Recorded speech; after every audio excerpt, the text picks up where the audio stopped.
নমস্কার বন্ধুরা, আমি সুস্মিতা বাংলা ক্যানভাস চ্যানেলে সকলকে স্বাগত জানাচ্ছি। আজ তোমাদের সাথে শেয়ার করব মাছের মাথা দিয়ে বাঁধাকপির রেসিপি। বাঁধাকপির রেসিপি শুরু করার আগে প্রথমে কিন্তু বাঁধাকপিটাকে এইভাবে ঝিরিঝিরি করে কেটে নিতে হবে। তারপরে ঝিরিঝিরি বাঁধাকপিগুলোকে ভালো করে সেদ্ধ করে নেব জলে। হালকা ভাপিয়ে নিলেই কিন্তু হয়ে যায়। ভাপিয়ে নেওয়ার আগে কিন্তু বাঁধাকপিটাকে খুব ভালো করে প্রথমে ধুয়ে নিতে হবে। বাঁধাকপিটা ভাপানো হয়ে গেছে, এবার আমি ওটাকে একটা পাত্রে তুলে নিলাম। কড়াইটা পরিষ্কার করে নিয়েছি, এর মধ্যে এবার তেল দিয়ে দিলাম। সাদা তেলে রান্না করছি, আপনারা চাইলে সর্ষে তেলেও করতে পারেন। তেলটা গরম হয়েছে, নুন আর হলুদটা দিয়ে দিয়েছি। এবার এই মাছের মাথাগুলো ভালো করে ধুয়ে পরিষ্কার করে আমি একটা একটা করে মাছের মাথা ভাজলাম। মাছের মাথাটাকে এইভাবেই দেওয়ার চেষ্টা করবেন, আর কারণটা হচ্ছে সেটা আপনাকে পরে বলছি। প্রথমে এইভাবে ভেজে নেব মাছের মাথাগুলোকে, হালকা 3 থেকে 4 মিনিট ভাজলেই হয়ে যায়। সেটাকে ভালো করে তেল থেকে তুলে নিলাম। এবার আমি কিন্তু কড়াই তেলে দিয়ে দিয়েছি 1 চামচ কালো জিরে আর তেজপাতা।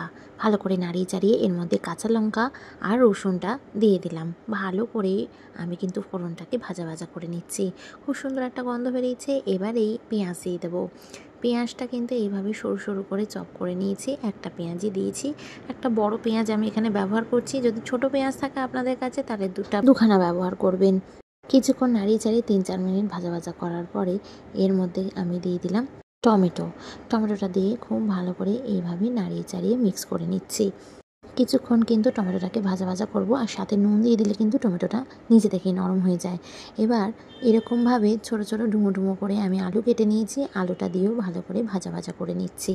এবার গ্যাসের ফ্লেমটাকে একদম লোতে রেখে 2-3 মিনিট খুব ভালো করে আপনাদেরকে ভাজা করে নিতে হবে। আর এর মধ্যে আমি অ্যাড করে দিচ্ছি হলুদ গুঁড়ো, জিরে গুঁড়ো, ধনে গুঁড়ো আর শুকনো লঙ্কার গুঁড়ো। এগুলো সবই আমি 1 চামচ করে দিয়েছি। মশলাগুলোকে খুব ভালো করে কষিয়ে নিতে হবে। কিছুক্ষণ ভালো করে কষিয়ে নেওয়ার পর মশলা থেকে তেল রিলিজ হয়ে গেলে ভাপিয়ে নেওয়া বাঁধাকপিটাকে এইভাবে দিয়ে দিতে হবে। অনেকেই বাঁধাকপিকে সেদ্ধ না করেই তৈরি করার চেষ্টা করেন, কিন্তু যেহেতু এটা গরমকালের বাঁধাকপিতে একটু গন্ধ থাকার প্রবণতা থাকতে পারে, তাই জন্য আমি ভালো করে বাঁধাকপিটাকে ভাপিয়ে নিয়েছি। আর ভাপিয়ে নিয়ে জলটা ফেলে দিয়েছি, আর সেরকম গন্ধ আপনারা পাবেনও না। খুব ভালো করে নাড়িয়ে চাড়িয়ে নিলাম ভাপিয়ে নেওয়া বাঁধাকপিটাকে। এবার ভাজা মাছের মাথাটা দিয়ে দিয়েছি। মাছের মাথা দিয়ে কিন্তু খুন্তি দিয়ে একটু ভেঙে নেবেন, যাতে ভালো করে মেশাতে সুবিধা হয়। এরপরে আমি এর মধ্যে 2 চামচ মতো চিনি দিয়ে দিলাম। চিনিটা ব্যালেন্সের জন্য দিলাম, আর বাঁধাকপিতে একটুখানি মিষ্টি মিষ্টি হলে ভালো লাগে। দিয়ে ভালো করে এইভাবে মিশিয়ে নিচ্ছি। এবার মাছের মাথা দিয়ে খুব ভালো করে নাড়িয়ে চাড়িয়ে নিয়ে যখন দেখবেন বাঁধাকপি একদম নরম হয়ে গেছে, আলুও একদম ভেঙে যাচ্ছে, ভিতর থেকে সুসেদ্ধ হয়ে গেছে, মাছের মাথাটাও মোটামুটি আপনারা ভেঙে চুড়ে দিয়েছেন, তখনই এর মধ্যে সামান্য কুচিয়ে রাখা ধনেপাতা দিয়ে ভালো করে এটাকে একটা প্লেটে সার্ভ করবেন।